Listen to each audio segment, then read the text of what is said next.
कावळ्याची शिक्षा आणि चिमणीचे बक्षीस.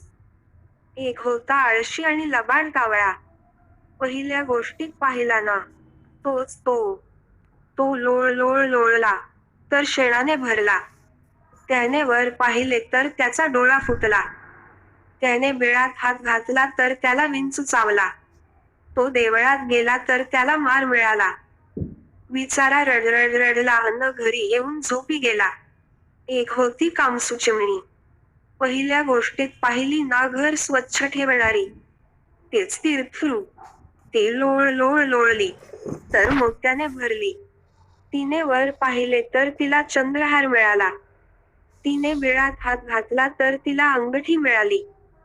ती देवळात गेली तर तिला साडी चोळी मिळाली. ती साडी चोळी नेसली, पालखीत बसली अन घरी येऊन झोपी गेली. तात्पर्य: लबाडपणाचे ध्येय कधीच साध्य होत नाही.